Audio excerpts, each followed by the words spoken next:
सत्संग होने जा रहा है।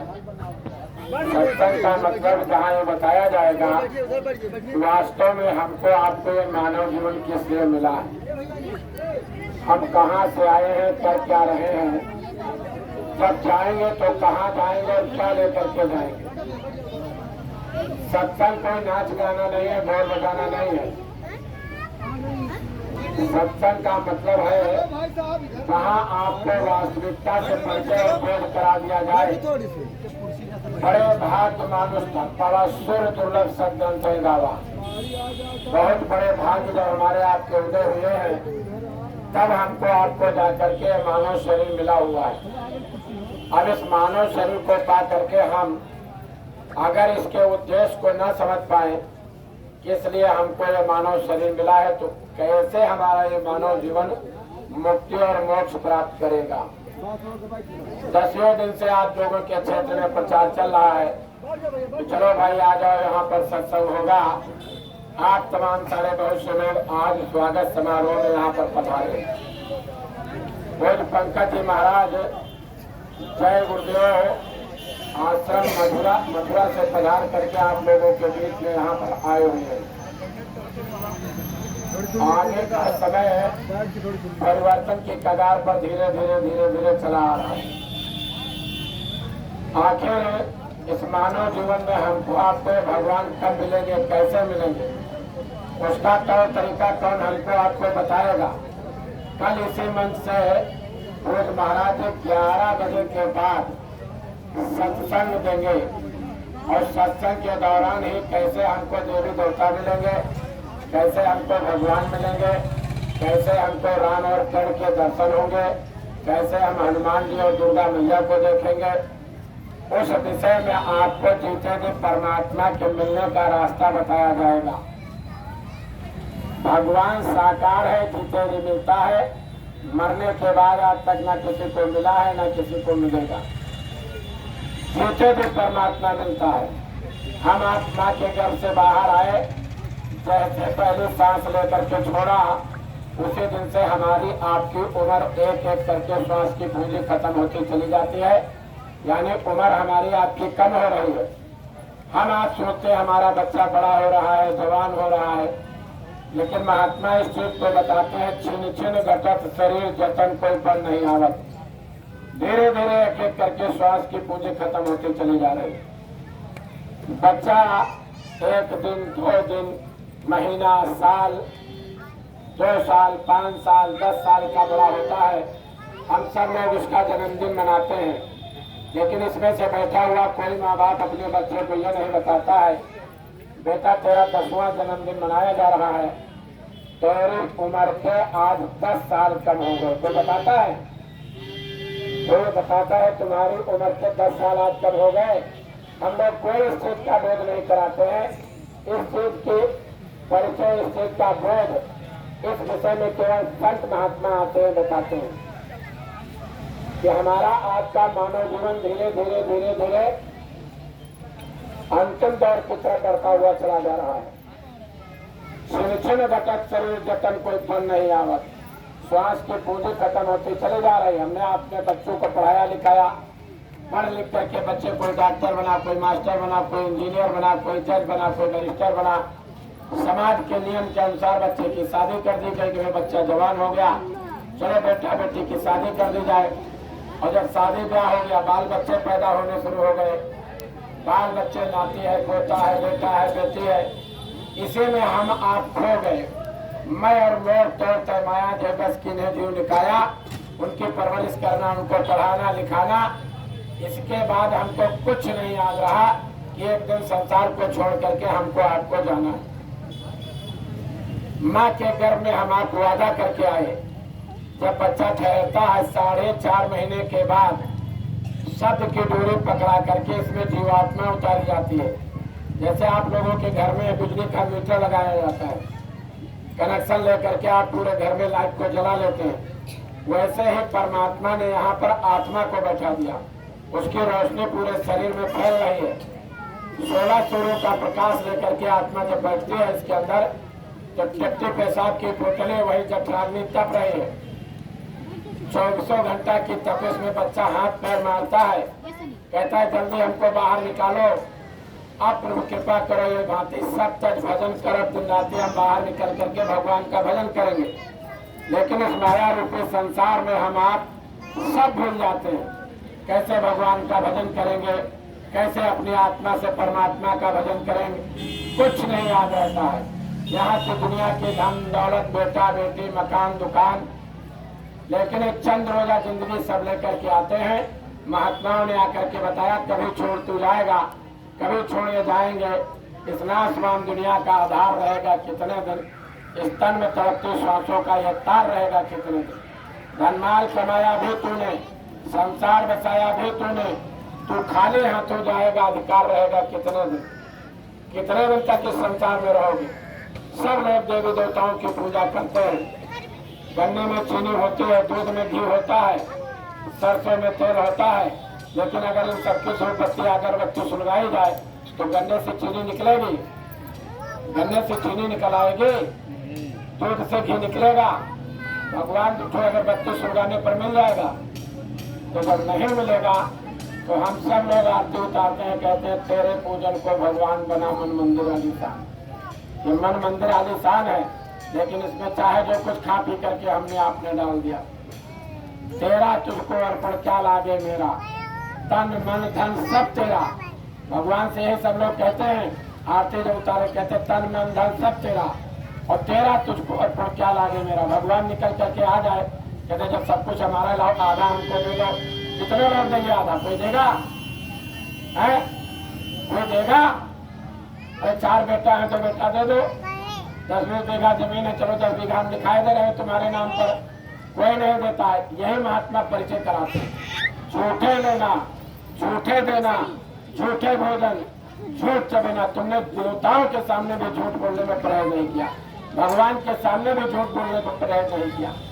राम की बात उतारी, कर्ण की आरती उतारी, दुर्गा मैया की आरती उतारी, झूठ बोलने में वहां भी परहेज नहीं किया। इसलिए महात्मा परिचय कराते हैं। ये सब मिलते हैं देवी देवता, ये भगवान मिलते हैं, ईश्वर मिलते हैं, राम दिखाई पड़ेंगे, किरण दिखाई पड़ेंगे। लेकिन जैसे मीराबाई ने रविदास से रास्ता लेकर के भजन करके और इस आत्मा से पर्दा हटाया, मैं मिल जाए पाए कि अपना तन मेरी पीर बुझाने, वो रास्ता बताने के लिए आए कर। इसे मंच से आपको वो रास्ता बताया जाएगा कि वो कौन से रास्ते से जा करके मीरा दे और दुनिया को संदेश दे देगी कि जब जब सूरत लगेगा घर के पल पल नैनन पानी, और रात दिवस में नींद न आवे भावे अन्न पानी। यह कबीर साहब ने कहा, जब उन्होंने गुरु बनाया और रास्ता दिया, बैठ करके उन्होंने भजन किया, ये आत्मा उस पर आकांक्षा पर पहुंच गई तो दुनिया को संदेश दे दिया, या घर भीतर मंदिर मस्जिद और याही में गुरु हमारा, या घर भीतर 7 समुंदर, कोई मीठा कोई खारा, और या घर भीतर राम ने देखा जब तीसर नैन उघारा। ये तीसरी आंख है, इस आंख से आप दुनिया देखिए, भगवान नहीं दिखाई पड़ेगा। इस कान से आप अनहद वाणी, वेद वाणी, आकाश वाणी नहीं सुन सकते हैं। दुनिया की आवाज आप सुनिए। इस नाक से आप स्वर्ग वैकुंठ की खुशबू नहीं ले सकते हैं। दुनिया की खुशबू बदबू को लीजिए। जब तक ये तीसरी आंख नहीं खुलेगी, इस जीवात्मा के अंदर एक आंख है, एक नाक है, एक कान है, जब तक ये नहीं खुलेगी तब तक हम इन देवी देवताओं को नहीं देख सकते, भगवान को नहीं देख सकते, राम को नहीं देख सकते। क्योंकि सतयुग त्रेता द्वापर पूजा मखर युग, जो गति हो सो कलिहर नाम से पावे लोग। कलयुग में केवल नाम की साधना से भगवान मिलेगा और कोई रास्ता भगवान के प्राप्ति का नहीं। सब एक्सपायरी डेट की दवाई। सतयुग त्रेता द्वापर पूजा मखर युग, जब उस समय की ताकत नहीं रही, उस समय के आदमी के अंदर बुद्धि नहीं रही, उस समय के बराबर बल नहीं रहा, तो कैसे आप तपस्या कर सकते हो। इसलिए नाम की साधना से और नाम का भेद और रास्ता और जीते जो परमात्मा कैसे मिलेगा, उसका तरीका पूज्य महाराज जी कल सत्संग मंच पर जब बैठेंगे तो हमको आपको बताएंगे कि कैसे जीते जो परमात्मा को आप प्राप्त कर सकते हो। जैसे सरसों में तेल है, दूध में घी है, ऐसे परमात्मा हमारे आपके अंदर बैठा है। सब रास्ता बताएंगे, भेद बताएंगे, तरीका बताएंगे।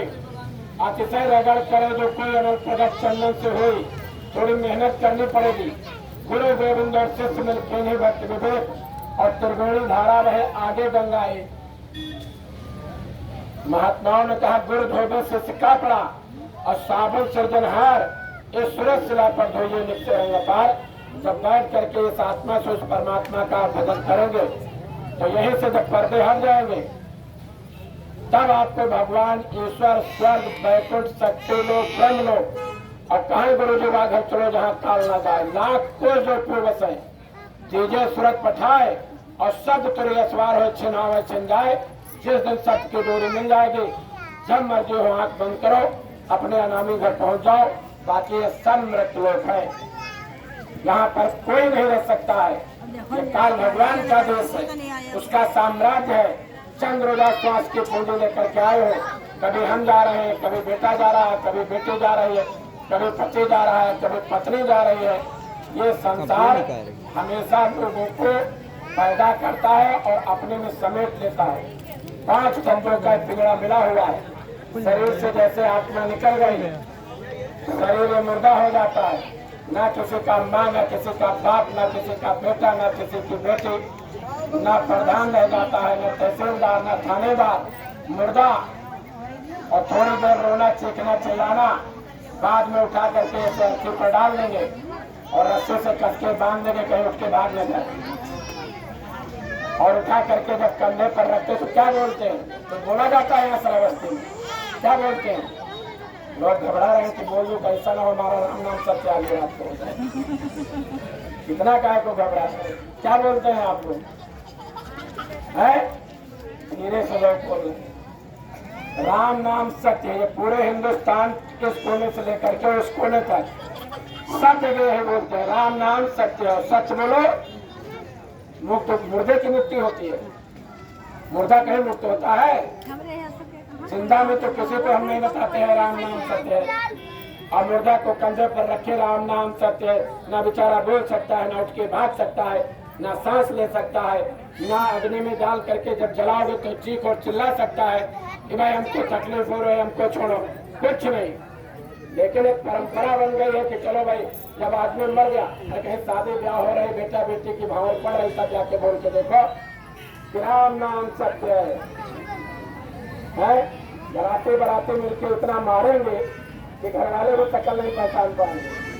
वास्तव में राम का नाम सत्य ही है और सत्य का भेद बताने के लिए महापुरुष है। तब आपको भेद बताएंगे कि वास्तव में परमात्मा मिलता कैसे। घर द्वार नहीं छोड़ना है, बीवी बच्चे नहीं छोड़ने हैं, मकान दुकान नहीं छोड़ना है, ठंडे गर्म पानी में गोता नहीं लगाना है, काले नीले पीले कोई कपड़े नहीं पहनना है। इससे कोई भगवान नहीं मिलता है। आत्मा से परमात्मा का भजन किया जाता है। ये तो शरीर शुद्धि के लिए आप कहीं डुबकी लगाते रहो। दुनिया का कोई पानी हमारा आपका कर्म धो नहीं सकता है, चाहे अच्छा कर्म हो चाहे बुरा कर्म हो।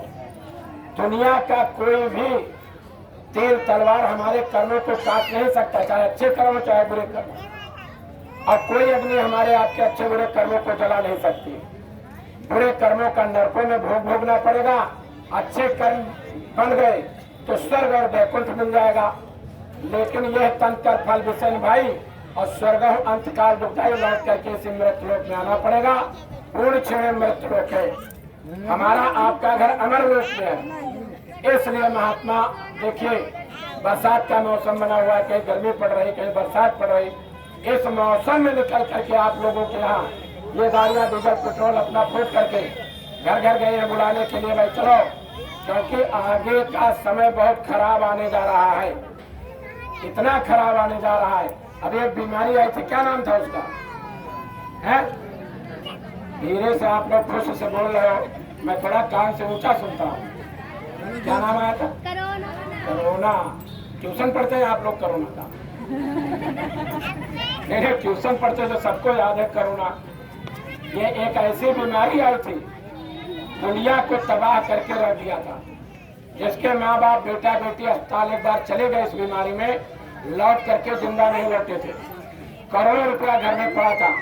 इस बीमारी ने इतना बड़ा तांडव नृत्य किया था कि शहर छोड़ करके लोग दंगियों के द्वारा हाईवे से होकर के अपने घरों की तरफ पलायन कर गए थे। छोटी सी बीमारी आई थी, छोटा सा वायरस, अभी करुणा आया था, अकेला आया था, इसकी पत्नी करुणी नहीं आई है। इसकी पत्नी अभी करुणी नहीं आई है। मैं ऐसे नहीं कह रहा हूँ पानी में लाठी मार रहा हूँ। बाबा जय गुरुदेव जी महाराज ने भविष्यवाणी की कि बच्चा चंडी एक देवता है, एक हाथ में मसाल है, एक हाथ में तलवार है, और वो लेकर के निकल पड़ी है, पूरे विश्व का भ्रमण कर रही है। पहले वो धन खत्म करेगी, फिर अन्न खत्म करेगी, और फिर किसी के सिर पर बैठ जाएगी, और चारों तरफ युद्ध होना शुरू हो जाएगा। प्राण बचे बड़भाग। आगे समय परिवर्तन का आ रहा है, इसलिए महाराज जी निकले हैं कि चलो इकट्ठा हो जाओ, बच्चों में अच्छे संस्कार आ जाएं, रास्ता ले लो, भजन करने लगो। आत्मा से परमात्मा का भजन करोगे तो हो सकता है काल भगवान को दया करके रास्ता छोड़ दें, कुछ रक्षा और बचाव हो जाए। आना दो आना चार आने के नुकसान में आप बच जाओ, और नहीं बच रहा काल का डंका, बचने न कोई पाएगा, बचेगा कोई साध जन जो सत से लो लगाएगा। और सत क्या है? उमा कहो में अनुभव अपना, सत हरि भजन जगत सब सपना।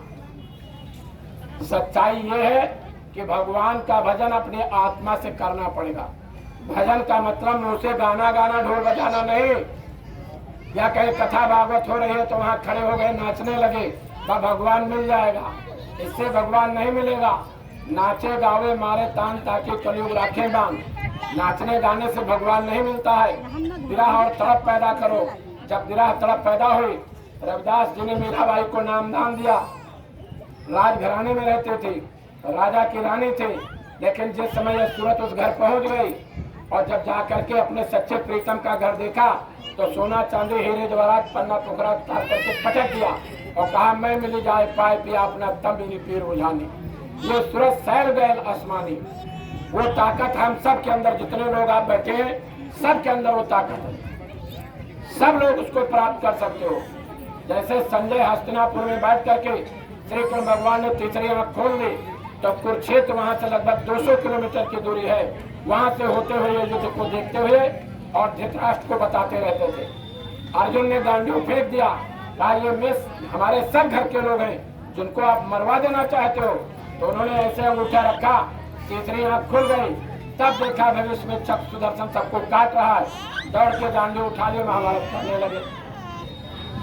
इसलिए ये मानव जीवन मिला था, इसमें बैठ करके अपनी आत्मा से परमात्मा का भजन करना था। पूरा जीवन निकलता चला जा रहा है, जिस दिन श्वास की पूंजी पूरी हो जाएगी, मौत के शहजादे को वारंट परवाना दे दिया जाएगा और आकर के आपके घर पर खड़े हो जाएंगे, कहेंगे चलो निकलो। इस शरीर से निकलने की कला और विधि को बताने के लिए पूज्य महाराज जी आए। आप सब लोग आज स्वागत समारोह में पधारे हो। आप सबको संस्था और संगत की तरफ से हम बहुत बहुत आभार व्यक्त करते हैं, बहुत बहुत धन्यवाद देते हैं। आप लोग यहाँ से जाइए, अपने अपने घरों में भी जाएंगे।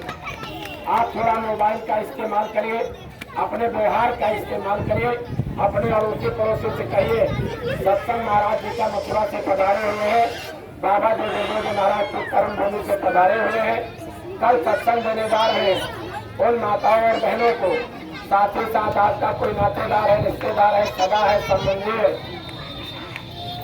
आप सब उनको फोन करिए, बुला करके कल लाइए इस मंच के नीचे। 11 बजे आप लोग आ जाएं। आप बैठ करके जब आध्यात्मिक सत्संग सुनेंगे तो आपको लगेगा कि वास्तव में तो ये लोग हमको बुलाने गए थे, घर घर हाथ जोड़ रहे थे, इन्होंने हमारे ऊपर बहुत उपकार किया है। आप खुद महसूस करोगे कि इतना बढ़िया सत्संग और इतना ऊंचा सत्संग, जीते जी परमात्मा के मिलने का रास्ता। और जब आपको मिल जाए, बैठ करके घर में रियाज अभ्यास करेंगे, नौकरी चाकरी के पैसे में, खेती बाड़ी के पैसे में और बिजनेस व्यापार के पैसे में आना जो आना बरकत मिलेगी। कोई आपका बीमार पड़ गया है, आना जो आना लाभ आपको मिलेगा। ये सब चीजें महापुरुषों के सानिध्य में जब आओगे तब आपको महसूस होगा, जब आप सत्संग सुन करके अपने आचरण और व्यवहार में उतारोगे। भोज महाराज जी मात्र 2 घंटे का सत्संग होगा, समय का विशेष ध्यान रखना। मात्र 2 घंटे का सत्संग और उसके बाद आप सब लोग बैठे रहेंगे। महाराज जी मंच से ही नीचे उतरेंगे तखत पर, पहले महिलाओं और बच्चों से मिलेंगे और उसके बाद पुरुषों से मिलेंगे। थोड़ा सा समय का योगदान आप लोगों को देना पड़ेगा। इसलिए बज रहा काल का डंका, बचने न कोई पाएगा। वो समय इतना खराब आने जा रहा है। जिस समय साइकिल नहीं चलते थे उस समय दोनों आग के अंधे सूरदास जी महाराज लिख करके गए थे कि आगे ऐसा समय आने जा रहा है, पूरे विमान जाने अंबर में, ग्रह ग्रह युद्ध करें, मारुत विष फेंके सरजग में, जनता अधिक मरे और 12 कोष सिखा है ताकि कंठ को तेज मरे। 12 कोष पर एक चिराग जलेगा। 12 कोष का मतलब है 40 किलोमीटर। एक कोष में 3 किलोमीटर से ज्यादा होता है, लगभग 40 किलोमीटर तक चिराग जलता हुआ नजर नहीं आए। उस समय विमान तो छोड़ ही दीजिए, ये आप कार तक नहीं चलते थे, मोटरसाइकिल तक नहीं थी, दोनों आंख के अंधे थे। जब तीसरे आंख खुली, भविष्य देखा, तब लिख दिया। इसलिए मैं आप लोगों को बताने के लिए बैठाया था कि थोड़ा समय का आप लोग योगदान दोगे। कल इस मंच से जो सत्संग होने जा रहा है, आज के अंदर परम प्रकाश 24 घंटा अखंड ज्योति जल रही है। यहाँ तक कौन पहुँचाएगा? ये चिराग जलाया है, भगवान के सामने चिराग जला के रख देते हो। जब तक इसमें तेल है, जब तक इसमें घी है, चलेगा, बाद में बुझ जाएगा। बुझेगा कि नहीं बुझेगा? आपके यहाँ बिजली जल रही है, आंधी तूफान आ जाए, बिजली खंभा गिर गया, बल्ब बंद हो गया। लेकिन महात्माओं ने कहा यहाँ अखंड ज्योति जल रही है, आंधी आ जाए, तूफान आ जाए, बरसात आ जाए, ये बुझने वाली नहीं है। इस परम प्रकाश तक महापुरुष पहुँचाते हैं। संत नहीं विचरते हैं तो अक्षर जीवन को कर सकते। इन्हीं बातों के लिए हमने आपको दिखाया था। देखिए पीछे आपकी गाड़ी खड़ी है, परम संत बाबा जय गुरुदेव महाराज, जिनकी जन्मभूमि खिचौड़ा और कर्म भूमि तेल भगवान की जन्मभूमि के पास ही बाबा जय गुरुदेव महाराज की कर्म भूमि है, जहाँ पर बाबा जय गुरुदेव महाराज ने 50 साल रह करके अध्यात्मवाद का शुद्ध संदेश जय गुरुदेव के नाम के माध्यम से पूरे विश्व के अंदर अच्छे समाज के निर्माण में, पूरे विश्व के अंदर अच्छा चरित्र हो, खान पान कैसा हो, बच्चों में कैसे संस्कार हो, अच्छे समाज का निर्माण कैसे हो, उसका संदेशा दिया और आदेश दिया कि मेरे संदेश को घर घर तक पहुँचा दो। उसे संदेश को पहुँचाने के लिए पूज्य महाराज जी आए हैं। हम आप सभी लोगों से निवेदन करेंगे, कल आप सब लोग यहाँ पर पधारो, अपने बाल बच्चों समेत, अपने अड़ोसी पड़ोसी, नातेदार, रिश्तेदार, सभी संबंधियों को, सब लोगों को लेकर के आप लोग पधारेंगे। इन्हीं शब्दों के साथ हम अपनी बात खत्म करते हैं। एक बार मैं जय गुरुदेव नाम का उद्घोष करूंगा, बाद में आप लोग बोलेंगे जोर से, और देखूंगा भाई कितनी ताकत है। आप लोग जोर से बोलिएगा, धीरे से मत बोलिएगा, कंजूसी मत करिएगा, ये शराबस्ती है, ठीक है ना। यहाँ के लोग मैंने सुना है बड़े जोर से बोलते हैं, तो मालिक के नाम को एक बार जोर के साथ देंगे।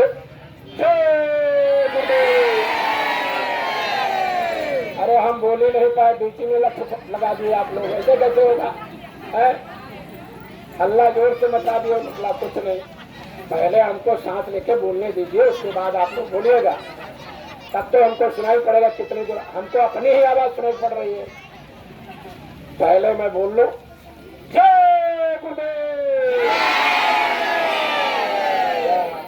98 बार जोर लगाया आप लोग। चलो खैर, कल आइए सत्संग मंच के सामने और सत्संग संदेश को सुनिए। पूरे रुपये की ताकत तब लगाना। अच्छा बताओ, हमने मेहनत की है, कुछ मजदूरी हमको मिलनी चाहिए कि नहीं? हमको मजदूरी मिलनी चाहिए कि नहीं? सब लोग बोलो, मिलनी चाहिए ना। हमारी मजदूरी यही है कि कल 11 बजे आप लोग मंच के नीचे आए। हमारी मजदूरी हाथ जोड़ के निवेदन यही है सभी लोगों से कि कल 11 बजे आप अपने सगे संबंधियों, नातेदार, रिश्तेदारों के साथ आ जाइए, वरना समय चोट पुनका पछताने और का वर्षा जब कृषि सुखाने, जब गेहूं धान सूख गया, उस बरसात से कोई लाभ नहीं है।